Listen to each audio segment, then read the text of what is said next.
بسم اللہ الرحمن الرحیم حامداً و مصلیاً اما بعد۔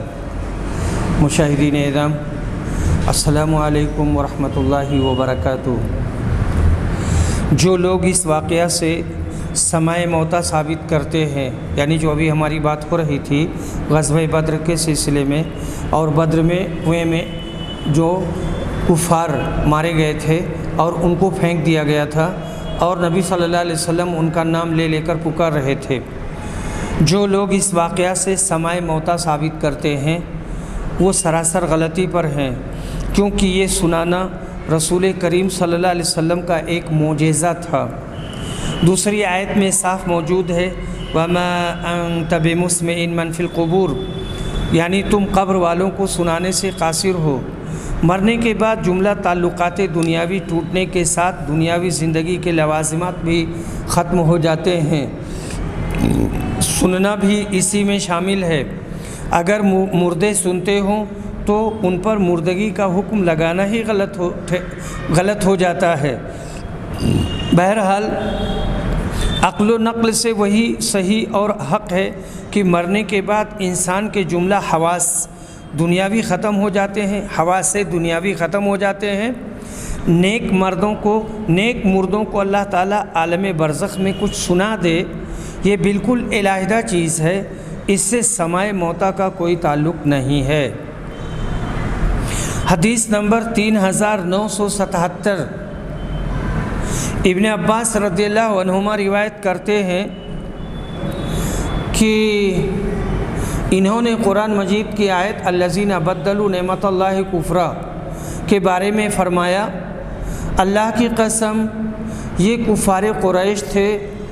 عمر نے کہا کہ اس سے مراد قریش تھے اور رسول صلی اللہ علیہ وسلم اللہ کی نعمت تھے۔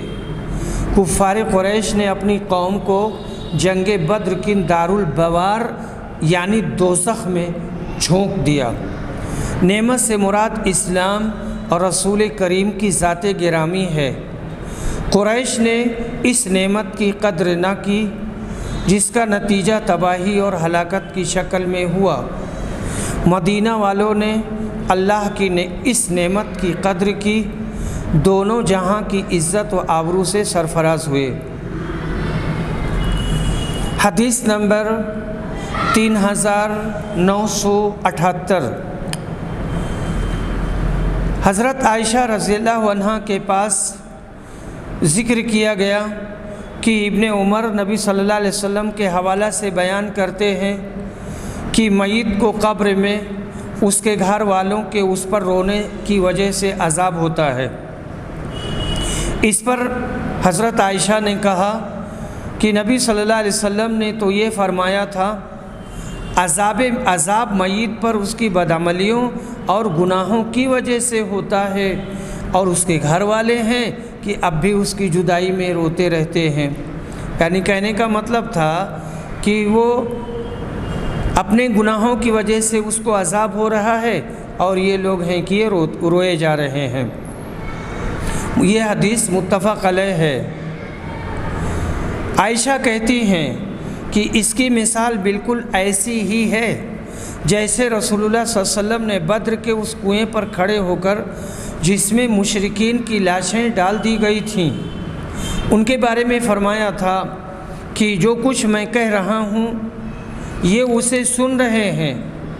تو آپ کے فرمانے کا مقصد یہ تھا کہ اب انہیں معلوم ہو گیا ہوگا کہ ان سے میں جو کہہ رہا تھا وہ حق تھا۔ پھر انہوں نے اس آیت کی تلاوت کی، آپ مردوں کو نہیں سنا سکتے، اور جو لوگ قبروں میں دفن ہو چکے ہیں انہیں آپ اپنی بات نہیں سنا سکتے ہیں۔ عائشہ نے کہا کہ آپ ان مردوں کو نہیں سنا سکتے جو اپنا ٹھکانہ اب جہنم میں بنا چکے ہیں۔ یہ حدیث بھی متفق علیہ ہے۔ تو اس کا مطلب یہی ہوا کہ مردے سنتے نہیں ہیں، بالکل نہیں سنتے ہیں، اللہ تعالیٰ بعض حالات میں ان کو سنا دیتا ہے۔ ابن عمر رضی اللہ عنہما روایت کرتے ہیں کہ نبی صلی اللہ علیہ وسلم نے بدر کے کنویں پر کھڑے ہو کر فرمایا، کیا جو کچھ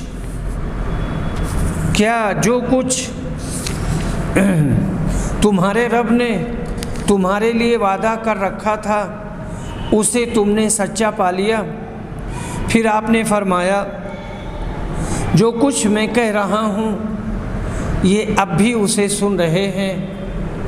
اس حدیث کا ذکر جب عائشہ رضی اللہ عنہا سے کیا گیا تو انہوں نے کہا کہ نبی اکرم نے یہ فرمایا تھا، انہوں نے اب جان لیا ہوگا کہ جو کچھ میں نے ان سے کہا تھا وہ حق تھا۔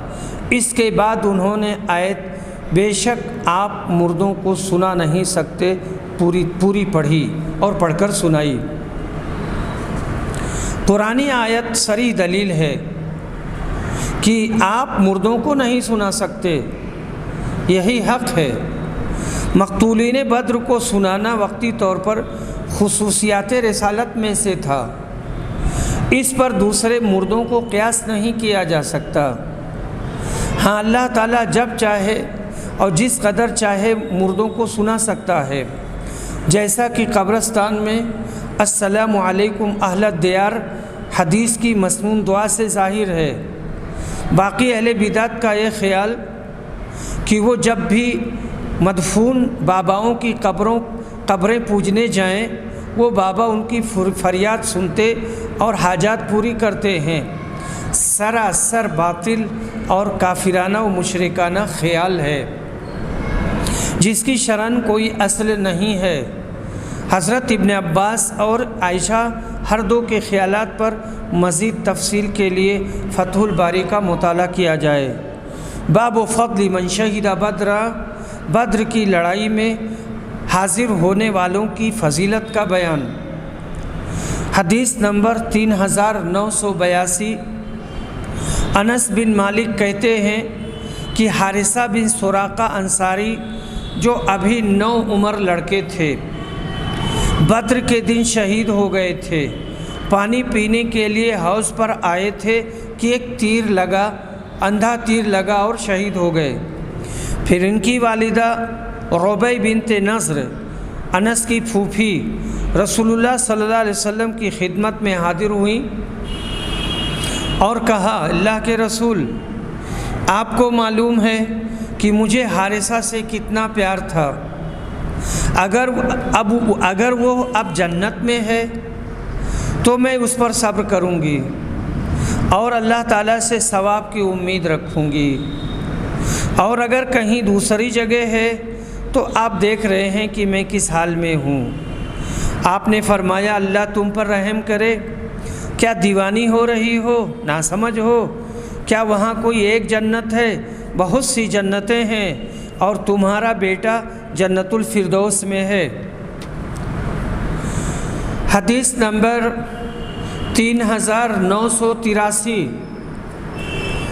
علی رضی اللہ عنہ روایت کرتے ہیں کہ مجھے ابو مرثد اور زبیر کو رسول صلی اللہ علیہ وسلم نے ایک مہم پر بھیجا، ہم سب شہ سوار تھے۔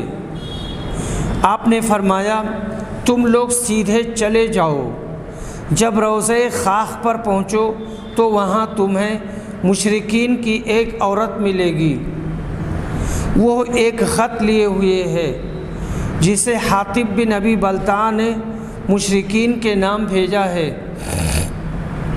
چنانچہ حضور صلی اللہ علیہ وسلم نے جس جگہ کا پتہ دیا تھا ہم نے وہیں اس عورت کو ایک اونٹ پر جاتے ہوئے پا لیا۔ ہم نے اس سے کہا کہ خط لا، وہ کہنے لگی میرے پاس تو کوئی خط نہیں ہے۔ ہم نے اس کے اونٹ کو بٹھا کر اس کی تلاشی لی تو واقعی ہمیں بھی کوئی خط نہیں ملا، لیکن ہم نے کہا کہ رسول صلی اللہ علیہ وسلم کی بات کبھی غلط نہیں ہو سکتی، خط نکال ورنہ ہم تجھے ننگا کر دیں گے۔ جب اس نے ہمارا یہ سخت رویہ دیکھا تو ازار باندھنے کی جگہ کی طرف اپنا ہاتھ لے گئی، وہ ایک چادر میں لپٹی ہوئی تھی اور اس نے خط نکال کر ہم کو دے دیا۔ ہم اسے لے کر رسول صلی اللہ علیہ وسلم کی خدمت میں حاضر ہوئے۔ عمر نے کہا کہ اس نے اللہ اور اس کے رسول اور مسلمانوں سے بے وفائی کی ہے، حضور مجھے اجازت دیں تاکہ میں اس کی گردن مار دوں۔ لیکن نبی صلی اللہ علیہ وسلم نے ان سے دریافت کیا تم نے یہ کام کیوں کیا؟ پوچھا کہ بھائی تم نے ایسا کیوں کیا؟ حاتب بولے اللہ کی قسم یہ وجہ ہرگز نہیں تھی کہ اللہ اور اس کے رسول پر میرا ایمان باقی نہیں رہا تھا، میرا مقصد تو صرف اتنا تھا کہ قریش پر اس طرح میرا ایک احسان ہو جائے اور اس کی وجہ سے وہ مکہ میں باقی رہ جانے والے میرے اہل و عیال کی حفاظت کریں۔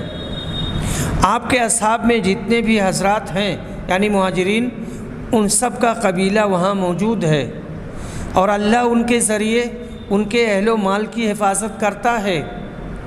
نبی اکرم نے فرمایا انہوں نے سچی بات بتا دی ہے اور تم لوگوں کو چاہیے کہ ان کے متعلق اچھی رائے قائم کرو اور اچھی ہی بات کہو۔ عمر نے پھر عرض کیا اس شخص نے اللہ اور اس کے رسول اور مسلمانوں سے بے وفائی کی ہے، آپ مجھے اجازت دے دیجئے کہ میں اس کی گردن کو مار دوں۔ رسول اکرم نے ان سے کہا کیا یہ بدر والوں میں سے نہیں ہے؟ آپ نے فرمایا اللہ تعالیٰ اہل بدر کے حالات کو پہلے ہی سے جانتا تھا اور وہ خود فرما چکا ہے کہ تم جو چاہو کرو تمہیں جنت ضرور ملے گی، یا یوں کہا میں نے تمہاری مغفرت کر دی ہے۔ یہ سن کر عمر رضی اللہ عنہ کی آنکھوں میں آنسو آ گئے اور عرض کیا اللہ اور اس کے رسول کو زیادہ علم ہے۔ بابن حدیث نمبر 3984۔ ابو اسید مالک بن ربیعہ روایت کرتے ہیں کہ رسول صلی اللہ علیہ وسلم نے جنگ بدر کے موقع پر ہمیں ہدایت فرمائی تھی کہ جب کفار تمہارے قریب آ جائیں تو ان پر تیر چلانا اور جب تک وہ دور دور رہیں اپنے تیروں کو بچا کے رکھنا۔ دور رہیں گے دشمن، تیر چلائیں گے تو تیر نشانے پر نہیں لگے گا تو بہت سے تیر خراب ہو جائیں گے، اسی لیے حکم دیا کہ جب ایک دم قریب آ جائیں تب ان پر تیر چلانا، یعنی جلدی جلدی سب تیر نہ چلا دو کہ لگیں یا نہ لگیں، یہ تیروں کا ضائع کرنا ہوگا۔ لائق جنرل ایسے ہی ہوتے ہیں جو اپنی فوج کا سامان جنگ بہت محتاط طریقہ پر خرچ کراتے ہیں۔ نبی اکرم اس بارے میں بھی بہت بڑے قومی کمانڈر اور ماہر فنون حربیہ تھے۔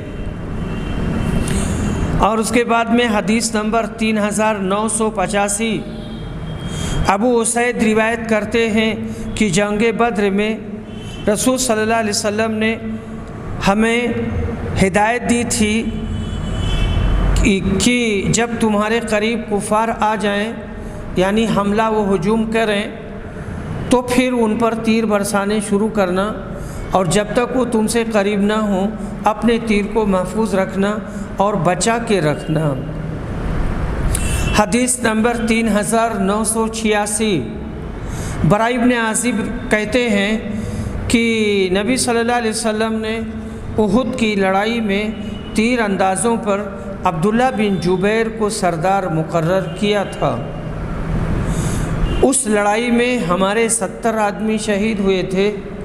نبی اکرم اور آپ کے صحابہ سے بدر کی لڑائی میں 140 مشرکین کو نقصان پہنچا تھا، 70 ان میں سے قتل کر دیے گئے اور 70 قیدی بنا کر لائے گئے۔ اس پر ابو سفیان نے کہا کہ آج کا دن بدر کے دن کا بدلہ ہے اور لڑائی کی مثال تو ڈول کی سی ہے۔ جنگ احد میں نبی صلی اللہ علیہ وسلم نے عبداللہ بن جبیر کو 50 تیر اندازوں کے ساتھ احد پہاڑ کے ایک ناکے پر اس شرط کے ساتھ مقرر فرمایا کہ ہم ہاریں یا جیتیں ہمارے حکم کے بغیر یہ نہ کہ ہرگز نہ چھوڑنا، ہمارے حکم کے بغیر یہ ناکہ ہرگز نہ چھوڑنا۔ شروع میں جب مسلمانوں کو فتح ہونے لگی تو عبداللہ بن جبیر کے ساتھیوں نے وہ ناکہ چھوڑ دیا، جس کا نتیجہ جنگ احد کی شکست کی صورت میں سامنے آیا۔ حدیث نمبر 3987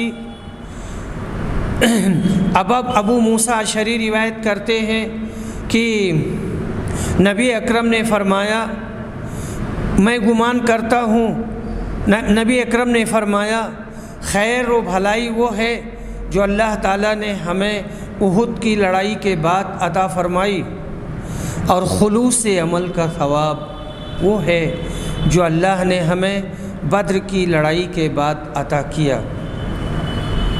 حادثہ احد کے بعد بھی مسلمانوں کے حوصلوں میں فرق نہیں آیا اور وہ دوبارہ خیر و بھلائی کے مالک بن گئے۔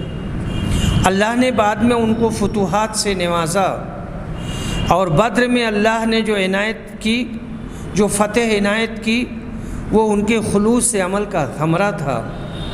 مسلمان بہرحال خیر و برکت کا مالک ہوتا ہے، اور غازی و شہید ہر دو خطاب اس کے لیے 100 عزتوں کا مقام رکھتے ہیں۔ عبد الرحمن بن عوف روایت کرتے ہیں کہ بدر کی لڑائی کے موقع پر میں صف میں کھڑا تھا، میں نے مڑ کر دیکھا تو میری دائیں اور بائیں طرف 2 نوجوان کھڑے تھے۔ ابھی میں ان کے متعلق کوئی فیصلہ بھی نہ کر پایا تھا کہ ایک نے مجھ سے چپکے سے پوچھا تاکہ اس کا ساتھی سننے نہ پائے، چچا مجھے ابو جہل کو دکھا دو۔ میں نے کہا بھتیجے تم اسے دیکھ کر کیا کرو گے؟ اس نے کہا میں نے اللہ تعالیٰ کے سامنے یہ عہد کیا ہے، اگر میں نے اسے دیکھ لیا تو یا تو اسے قتل کر کے رہوں گا یا پھر خود اپنی جان دے دوں گا۔ دوسرے نوجوان نے بھی اپنے ساتھی سے چھپاتے ہوئے مجھ سے یہی بات پوچھی۔ انہوں نے کہا کہ اس وقت ان دونوں نوجوانوں کے درمیان میں کھڑے ہو کر مجھے بہت خوشی حاصل ہوئی۔ میں نے اشارے سے انہیں ابو جہل کو دکھا دیا، جسے دیکھتے ہی وہ دونوں باز کی طرح اس پر جھپٹے اور فوراً ہی اسے مار گرایا۔ یہ دونوں افرا کے بیٹے تھے۔ بعض روایتوں میں ہے کہ یہ دونوں معاذ بن افرا اور معوذ بن افرا ابن جموح تھے۔ معاذ اور معوذ کی والدہ کا نام افرا تھا، ان کے باپ کا نام حارث بن رفاعہ تھا۔ ان لڑکوں نے پہلے ہی یہ عہد کیا تھا کہ ابو جہل ہمارے رسول کریم صلی اللہ علیہ وسلم کو گالیاں دیتا ہے، ہم اس کو ختم کر کے ہی رہیں گے۔ اللہ نے ان کا عزم پورا کر دکھایا۔ وہ ابو جہل کو معلوم کر کے اس پر ایسے لپکے جیسے شکرا چڑیا پر لپکتا ہے، باز چڑیا پر حملہ آور ہوتا ہے۔ عمر بن اسید بن جاریہ ثقفی یہ روایت کرتے ہیں، جو بنی زہرہ کے حلیف تھے اور ابو ہریرہ کے شاگردوں میں شامل تھے، کہ ابو ہریرہ نے کہا نبی صلی اللہ علیہ وسلم نے 10 جاسوس بھیجے اور ان کا امیر عاصم بن ثابت انصاری کو بنایا، جو عاصم بن عمر بن خطاب کے نانا ہوتے ہیں۔ جب یہ لوگ عصفان اور مکہ کے درمیان مقام حدہ پر پہنچے تو بنی حذیل کے قبیلہ کو ان کے آنے کی اطلاع مل گئی۔ اس قبیلہ کا نام بنی لحیان تھا۔ اس کے 100 تیر انداز ان صحابہ کی تلاش میں نکلے اور ان کے نشان قدم کے اندازے پر چلنے لگے اور ان کے نشان قدم کے اندازے پر آگے بڑھنے لگے۔ آخر اس جگہ پہنچ گئے جہاں بیٹھ کر ان صحابہ نے کھجور کھائی تھی۔ انہوں نے کہا کہ یہ یثرب کی کھجور ہیں، یعنی مدینہ کی کھجور ہے اور مدینہ کی گٹھلیاں ہیں۔ اب پھر وہ ان کے نشان قدم کے اندازے پر چلنے لگے۔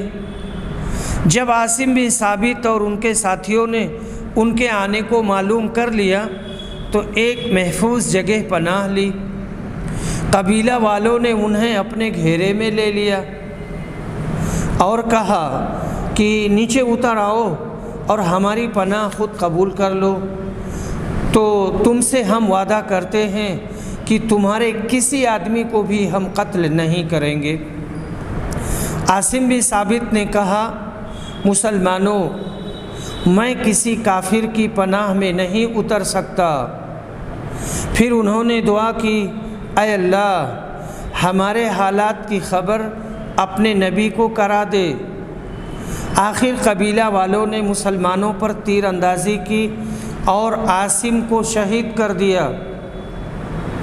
بعد میں ان کے وعدوں پر 3 صحابہ اتر آئے، یہ حضرت خبیب، زید بن دوسنہ اور حضرت خبیب، زید بن دوسنہ اور ایک تیسرے صحابی تھے۔ قبیلہ والوں نے جب ان تینوں صحابہ پر قابو پا لیا تو ان کی کمان سے تانت نکال کر اسی سے انہیں باندھ دیا۔ تیسرے صحابی نے کہا، یہ تمہاری پہلی دغا بازی ہے، میں تمہارے ساتھ کبھی نہیں جا سکتا۔ میرے لیے تو انہی کی زندگی نمونہ ہے، یعنی جو لوگ وہاں پر شہید ہو گئے تھے اور ان کی لاشیں بھی پڑی ہوئی تھیں۔ آپ کا اشارہ ان صحابہ کی طرف تھا جو ابھی شہید کیے جا چکے تھے۔ کفار نے انہیں گھسیٹنا شروع کیا اور زبردستی کی، لیکن وہ کسی طرح ان کے ساتھ جانے پر تیار نہ ہوئے، تو انہوں نے ان کو بھی شہید کر دیا اور خبیب اور زید بن دوسنہ کو ساتھ لے گئے اور مکہ میں لے جا کر انہیں بیچ دیا۔ یہ بدر کی لڑائی کے بعد کا واقعہ ہے۔ حارث بن عامر بن نوفل کے لڑکوں نے خبیب کو خرید لیا۔ انہوں نے بدر کی لڑائی میں حارث بن عامر کو قتل کیا تھا۔ کچھ دنوں تک تو وہ ان کے یہاں قید رہے، آخر انہوں نے ان کے قتل کا ارادہ کیا۔ انہی دنوں حارث کی کسی لڑکی سے انہوں نے منہ زیر ناف صاف کرنے کے لیے استرا مانگا، اس نے دے دیا۔ اس وقت اس کا ایک چھوٹا سا بچہ ان کے پاس کھیلتا ہوا اس عورت کی بے خبری میں چلا گیا۔ پھر جب وہ ان کی طرف آئی تو دیکھا کہ بچہ ان کی ران پر بیٹھا ہوا ہے اور استرا ان کے ہاتھ میں ہے۔ انہوں نے بیان کیا کہ یہ دیکھتے ہی وہ اس درجہ گھبرا گئی کہ خبیب نے اس کی گھبراہٹ کو دیکھ لیا اور بولے، کیا تمہیں اس کا خوف ہے کہ میں اس بچے کو قتل کر دوں گا؟ یقین رکھو کہ میں ایسا ہرگز نہیں کر سکتا۔ ان خاتون نے بیان کیا، اللہ کی قسم میں نے کبھی کوئی قیدی خبیب سے بہتر نہیں دیکھا۔ اللہ کی قسم میں نے ایک دن انگور کے ایک خوشہ سے انگور کھاتے ہوئے ان کو دیکھا، جو خوشہ ان کے ہاتھ میں تھا، حالانکہ وہ لوہے کی زنجیروں میں جکڑے ہوئے تھے اور مکہ میں اس وقت کوئی پھل بھی نہیں تھا۔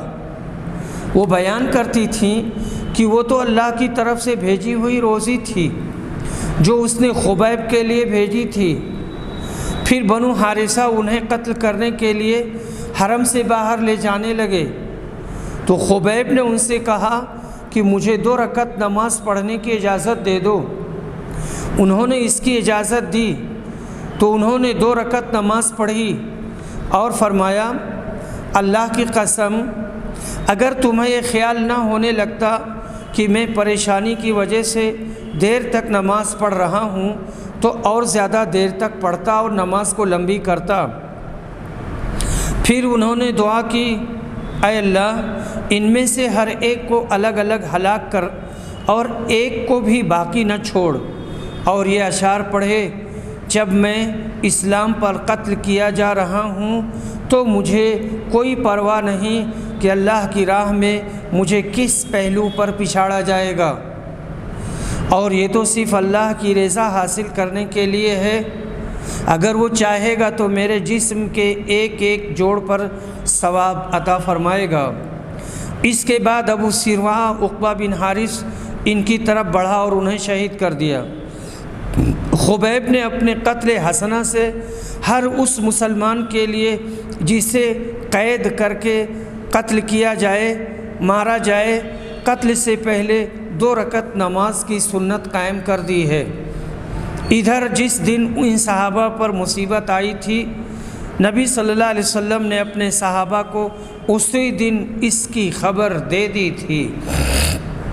قریش کے کچھ لوگوں کو جب معلوم ہوا کہ عاصم بن ثابت شہید کر دیے گئے ہیں تو ان کے پاس اپنے آدمی بھیجے تاکہ ان کے جسم کا کوئی حصہ کاٹ کر لائیں جس سے انہیں پہچانا جا سکے، کیونکہ انہوں نے ہی بدر میں ان کے ایک سردار عقبہ بن ابی معیط کو قتل کیا تھا۔ لیکن اللہ تعالیٰ نے ان کی لاش پر بادل کی طرح بھیڑوں کی ایک فوج بھیج دی اور انہوں نے آپ کی لاش کو کفار قریش کے آدمیوں سے بچا لیا اور وہ ان کے جسم کا کوئی حصہ بھی کاٹ نہ سکے۔ اور کعب بن مالک نے بیان کیا کہ میرے سامنے لوگوں نے مرارہ بن ربیع عمری اور بلال بن امیہ واقفی کا ذکر کیا جو غزوہ تبوک میں نہیں جا سکے تھے کہ وہ صالح صحابہ میں سے ہیں اور بدر کی لڑائی میں شریک تھے۔ حدیث نمبر 3990۔ ابن عمر روایت کرتے ہیں کہ سعید بن زید بن عمرو بن نفیل جو بدری صحابی تھے، بیان کیا گیا ان کے سامنے کہ وہ بیمار ہیں، دن چڑھ چکا تھا۔ ابن عمر سوار ہو کر ان کے پاس تشریف لے گئے۔ اتنے میں جمعہ کا وقت قریب ہو گیا اور وہ جمعہ کی نماز مجبوراً نہ پڑھ سکے اور جمعہ چھوڑ دیا۔ اس حدیث کو بیان کرنے سے یہاں غرض یہ ہے کہ سعید بن زید بدر والوں میں سے بدری صحابی تھے، گو یہ جنگ میں شریک نہ تھے کیونکہ نبی صلی اللہ علیہ وسلم نے ان کو اور طلحہ کو محکمہ جاسوسی سپرد کر دیا تھا۔ ان کی واپسی سے پہلے ہی لڑائی شروع ہو گئی۔ جب یہ لوٹ کر آئے تو نبی اکرم نے مجاہدین کی طرح ان کا بھی حصہ لگایا، اس وجہ سے یہ بھی بدری ہوئے۔ یہ حضرت عمر کے عمزاد بھائی اور ان کے بہنوئی بھی تھے۔ حضرت عبداللہ بن عمر نے ان کی عیادت ضروری سمجھی، وہ وفات کے قریب ہو رہے تھے، اسی وجہ سے عبداللہ بن عمر نے جمعہ کی نماز کو بھی مجبوراً ترک کر دیا۔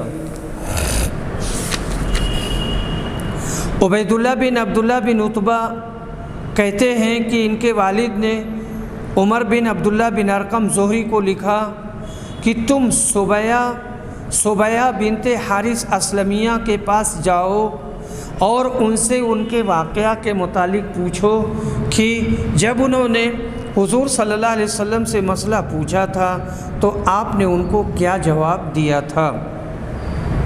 چنانچہ انہوں نے میرے والد کو اس کے جواب میں لکھا کہ صبیہ بنت حارث نے انہیں خبر دی ہے کہ وہ سعد بن خولہ کے نکاح میں تھیں، ان کا تعلق بنی عامر بن لوئی سے تھا اور وہ بدر کی جنگ میں شرکت کرنے والوں میں تھے۔ پھر حجۃ الوداع کے موقع پر ان کی وفات ہو گئی اور اس وقت وہ حمل سے تھیں۔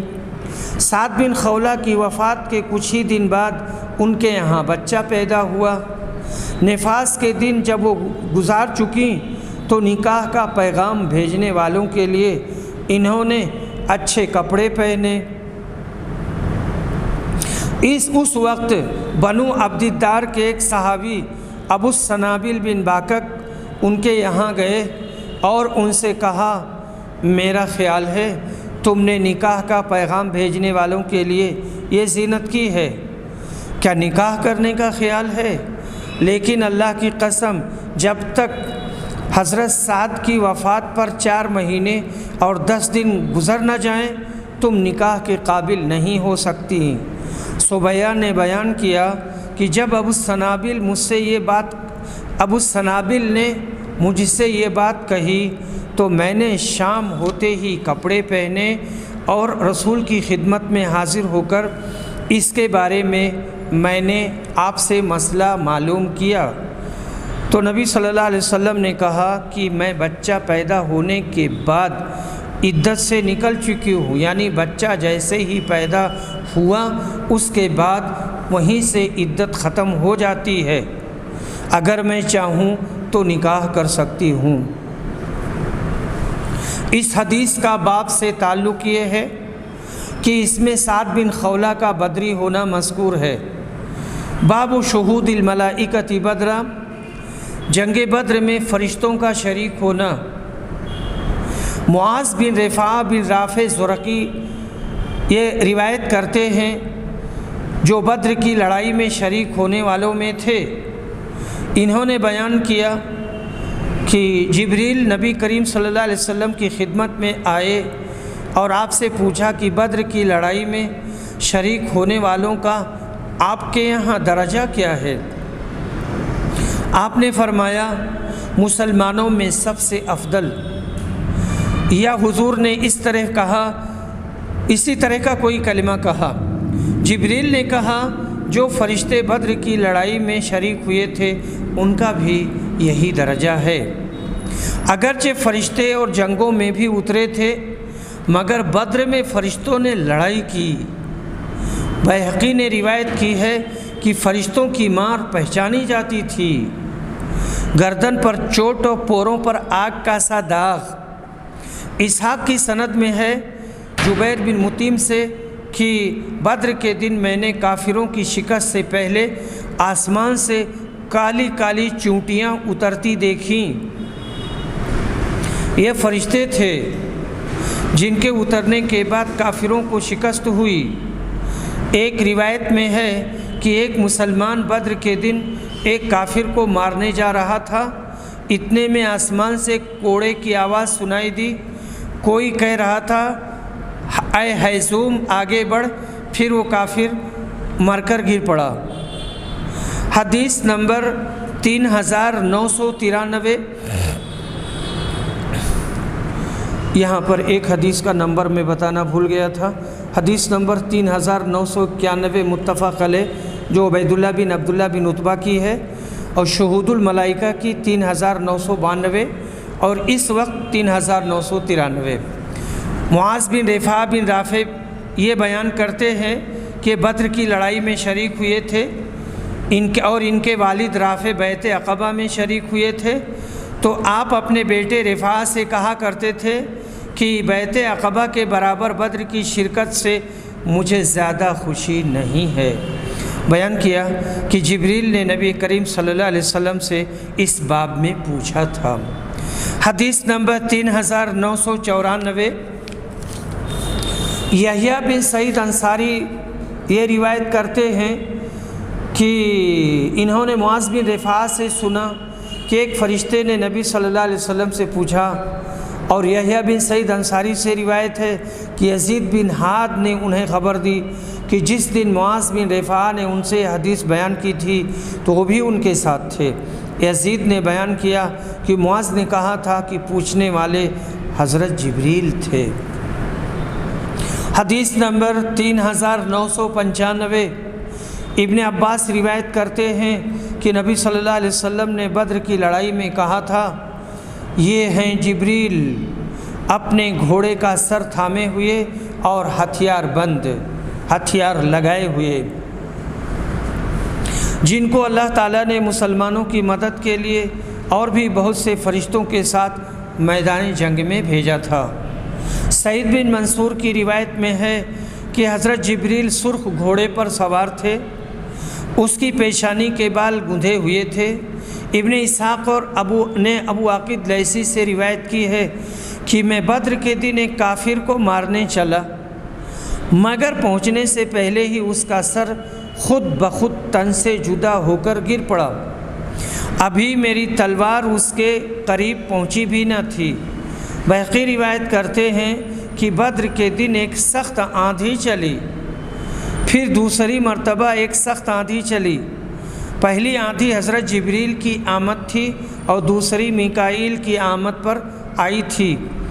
اگرچہ اللہ کا ایک ہی فرشتہ دنیا کے سارے کافروں کو مارنے کے لیے کافی تھا، مگر پروردگار کو یہ منظور ہوا کہ فرشتوں کو بطور سپاہیوں کے بھیجے، سپاہیوں کی طرح سے، اور ان سے عادت اور قوت بشری کے موافق کام لے۔ باب حدیث نمبر 3996۔ انس بن مالک روایت کرتے ہیں کہ ابو زید وفات پا گئے اور انہوں نے کوئی اولاد نہیں چھوڑی، وہ بدر کی لڑائی میں شریک ہوئے تھے۔ حدیث نمبر 3997۔ عبداللہ بن خباب روایت کرتے ہیں کہ ابو سعید بن مالک خدری سفر سے واپس آئے تو ان کے گھر والوں نے قربانی کا گوشت ان کے سامنے پیش کیا۔ انہوں نے کہا کہ میں اسے اس وقت تک نہیں کھاؤں گا جب تک اس کا حکم نہ معلوم کر لوں۔ چنانچہ وہ اپنی والدہ کی طرف سے اپنے ایک بھائی کے پاس معلوم کرنے کے لیے گئے۔ وہ بدر کی لڑائی میں شریک ہونے والوں میں سے تھے، یعنی قتادہ بن نعمان۔ انہوں نے بتایا کہ بعد میں وہ حکم منسوخ ہو گیا تھا جس میں 3 دن سے زیادہ قربانی کا گوشت کھانے کی ممانعت تھی۔ حدیث نمبر 3998۔ عروہ روایت کرتے ہیں کہ بدر کی لڑائی میں میری مڈبھیڑ عبیدہ بن سعید بن عاص سے ہو گئی۔ اس کا سارا جسم لوہے میں غرق تھا اور صرف آنکھ دکھائی دے رہی تھی۔ اس کی کنیت ابو ذات الکرش تھی۔ کہنے لگا کہ میں ابو ذات الکرش ہوں۔ میں نے چھوٹے برچھے سے اس پر حملہ کیا اور اس کی آنکھ ہی کو نشانہ بنایا، چنانچہ اس زخم سے وہ مر گیا۔ ہشام نے بیان کیا کہ مجھے خبر دی گئی ہے کہ زبیر نے کہا، پھر میں نے اپنا پاؤں اس کے اوپر رکھ کر پورا زور لگایا اور بڑی دشواری سے وہ برچھا اس کی آنکھ سے نکال سکا۔ اس کے دونوں کنارے مڑ گئے تھے۔ عروہ نے بیان کیا کہ پھر رسول اللہ صلی اللہ علیہ وسلم نے زبیر کا وہ برچھا طلب فرمایا تو انہوں نے وہ پیش کر دیا۔ جب رسول صلی اللہ علیہ وسلم کی وفات ہو گئی تو انہوں نے اسے واپس لے لیا۔ پھر ابو بکر نے طلب کیا تو انہوں نے انہیں بھی دے دیا۔ ابو بکر کی وفات کے بعد عمر نے طلب کیا، انہوں نے انہیں بھی دے دیا۔ عمر کی وفات کے بعد انہوں نے اسے لے لیا۔ پھر حضرت عثمان نے طلب کیا تو حضرت عثمان کو دے دیا۔ عثمان کی شہادت کے بعد برچھا علی کے پاس چلا گیا اور ان کے بعد ان کی اولاد کے پاس، اور اس کے بعد عبداللہ بن زبیر نے اسے لے لیا اور ان کے پاس ہی رہا یہاں تک کہ ان کو شہید کر دیا گیا۔ باب کا مطلب یہ نکلا کہ حضرت زبیر نے بدر کے دن کا یہ واقعہ بیان کیا، معلوم ہوا کہ وہ بدری تھے۔ حدیث نمبر 3999۔ زہری روایت کرتے ہیں کہ مجھے ابو ادریس عائز اللہ بن عبداللہ نے خبر دی اور انہیں عبادہ بن سامت نے، وہ بدر کی لڑائی میں شریک ہوئے تھے کہ رسول اللہ صلی اللہ علیہ وسلم نے فرمایا تھا مجھ سے بیعت کرو۔ حدیث میں ایک بدری صحابی حضرت عبادہ کا ذکر ہے، حدیث اور باب میں یہی مناسبت ہے۔ حدیث نمبر 4000۔ نبی صلی اللہ علیہ وسلم کی زوجہ مطہرہ عائشہ رضی اللہ عنہا روایت کرتی ہیں کہ ابو حذیفہ جو رسول صلی اللہ علیہ وسلم کے ساتھ بدر کی لڑائی میں شریک ہونے والوں میں تھے، انہوں نے سالم کو اپنا منہ بولا بیٹا بنایا تھا اور اپنی بھتیجی ہند بنت ولید بن عتبہ سے شادی کرا دی تھی۔ سالم ایک انصاری خاتون کے غلام تھے، جیسے نبی اکرم نے زید بن حارثہ کو اپنا منہ بولا بیٹا بنا لیا تھا۔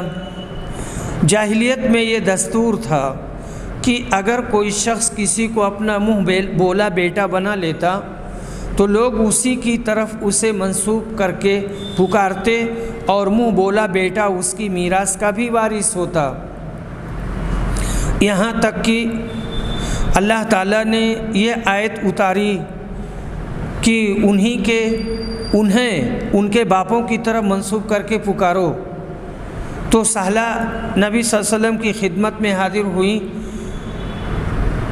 پھر تفصیل سے راوی نے حدیث بیان کی۔ حدیث نمبر 4001، ربیع بنت معوذ روایت کرتی ہیں، کہتی ہیں کہ جس رات میری شادی ہوئی تھی نبی صلی اللہ علیہ وسلم اس کی صبح کو میرے ہاں تشریف لائے اور میرے بستر پر بیٹھے، جیسے اب تم یہاں میرے پاس بیٹھے ہوئے ہو۔ چند بچیاں دف بجا رہی تھیں اور وہ اشعار پڑھ رہی تھیں جن میں ان خاندان والوں کا ذکر تھا جو بدر کی لڑائی میں شہید ہو گئے تھے۔ انہی میں ایک لڑکی نے مصرع بھی پڑھا کہ ہم میں نبی ہیں جو کل ہونے والی بات کو جانتے ہیں۔ آپ نے کہا یہ نہ پڑھو بلکہ جو پڑھ رہی تھیں وہی پڑھو۔ اس شعر سے نبی اکرم کا عالم الغیب ہونا ظاہر ہو رہا تھا، حالانکہ عالم الغیب صرف ایک اللہ تعالیٰ ہی ہے، اسی لیے نبی صلی اللہ علیہ وسلم نے اس شعر کے گانے سے منع فرما دیا۔ جو لوگ نبی کریم کو عالم الغیب جانتے ہیں وہ سراسر جھوٹے ہیں۔ یہ محبت نہیں بلکہ آپ سے عداوت رکھنا ہے کہ آپ کی حدیث کو جھٹلایا جائے، قرآن کو جھٹلایا جائے۔ حدیث میں شہدائے بدر کا ذکر ہے، باب اور حدیث میں یہی مناسبت ہے۔ حدیث سے نعتیہ اشعار کا سنانا بھی جائز ثابت ہوا بشرطے کہ ان میں مبالغہ نہ ہو۔ حدیث نمبر 4002، ابن عباس روایت کرتے ہیں کہ مجھے رسول صلی اللہ علیہ وسلم کے صحابی ابو طلحہ نے خبر دی، وہ حضور صلی اللہ علیہ وسلم کے ساتھ بدر کی لڑائی میں شریک تھے، کہ فرشتے اس گھر میں نہیں آتے جس میں تصویر یا کتا ہو، ان کی مراد جاندار کی تصویر سے تھی۔ حدیث نمبر 4003، علی رضی اللہ عنہ بیان کرتے ہیں کہ جنگ بدر کی غنیمت میں سے مجھے ایک اور اونٹنی ملی تھی، اور اسی جنگ کی غنیمت میں سے اللہ تعالیٰ نے رسول اللہ صلی اللہ علیہ وسلم کا خمس کے طور پر حصہ مقرر کیا تھا۔ اس میں سے بھی حضور نے مجھے ایک اونٹنی عنایت فرمائی تھی۔ پھر میرا ارادہ ہوا کہ نبی اکرم کی صاحبزادی فاطمہ کی رخصتی کرا لاؤں، اس لیے بنی قینقاع کے ایک سونار سے بات چیت کی، وہ میرے ساتھ چلے اور ہم اسخر گھاس لائیں۔ میرا ارادہ تھا کہ میں اس گھاس کو سوناروں کے ہاتھ بیچ دوں گا اور اس کی قیمت ولیمہ کی دعوت میں لگاؤں گا۔ میں ابھی اپنی اونٹنی کے لیے پالان، ٹوکرے اور رسیاں جمع کر رہا تھا۔ اونٹنیاں ایک انصاری صحابی کے حجرہ کے قریب بیٹھی ہوئی تھیں۔ میں جن انتظامات میں تھا جب وہ پورے ہو گئے تو اونٹنیوں کو لینے وہاں گیا، دیکھا کہ ان کے کوہان کسی نے کاٹ دیے ہیں اور کوکھ چیر کر اندر سے کلیجی نکال لی ہے۔ یہ حالت دیکھ کر میں اپنے آنسوؤں کو نہ روک سکا، میں بے تحاشا رونے لگا۔ میں نے پوچھا یہ کس نے کیا ہے؟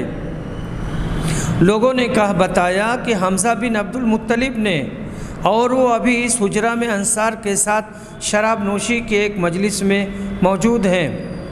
ان کے پاس ایک گانے والی اور ان کے دوست و احباب ہیں۔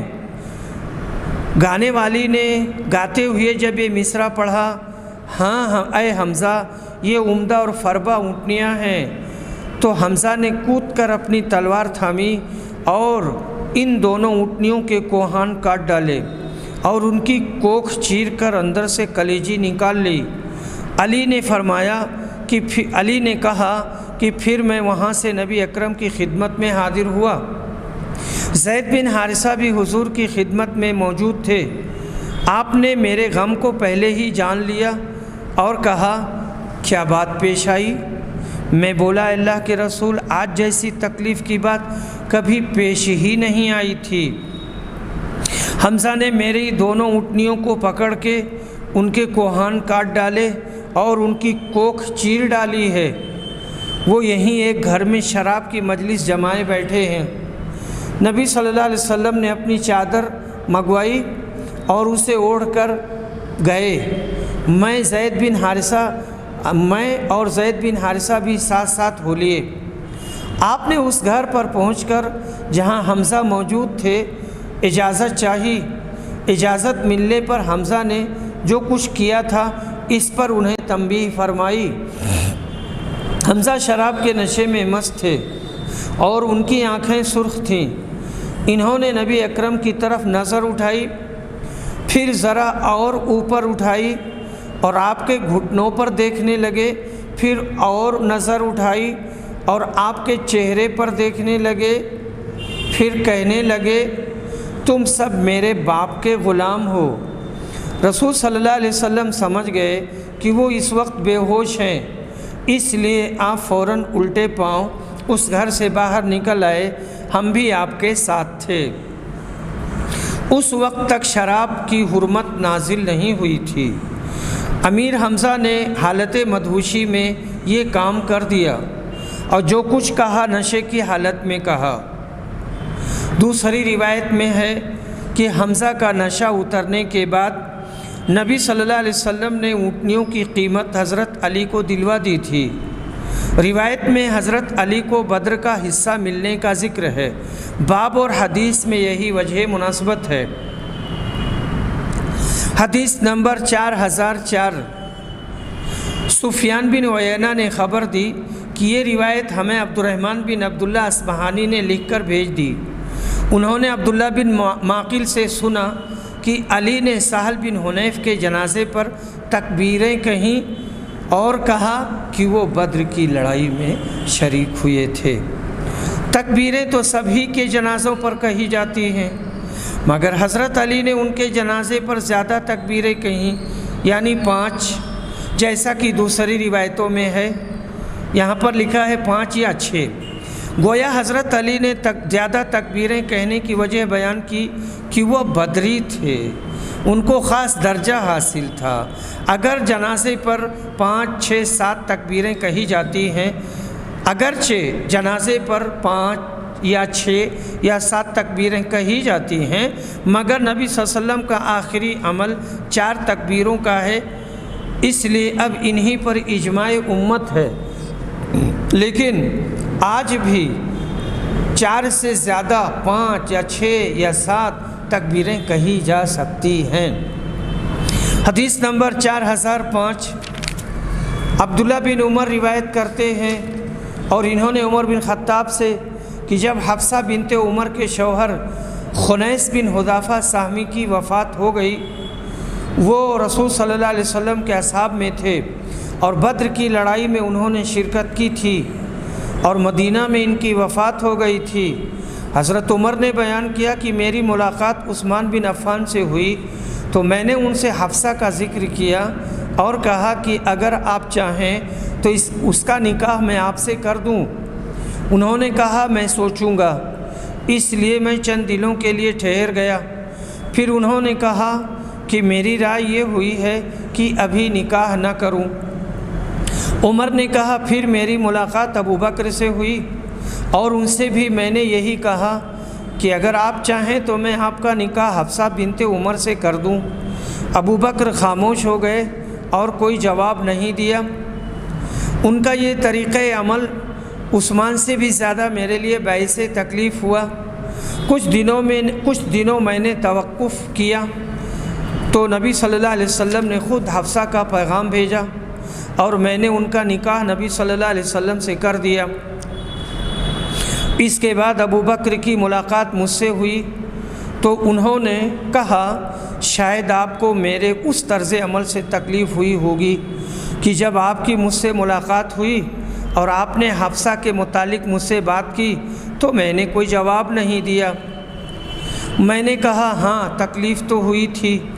انہوں نے بتایا کہ آپ کی بات کا میں نے صرف اس لیے کوئی جواب نہیں دیا تھا کہ رسول اللہ صلی اللہ علیہ وسلم نے مجھ سے حفصہ کا ذکر کیا تھا، مجھ سے مشورہ لیا تھا کہ کیا میں اس سے نکاح کر لوں، اور میں رسول صلی اللہ علیہ وسلم کا راز فاش نہیں کر سکتا تھا۔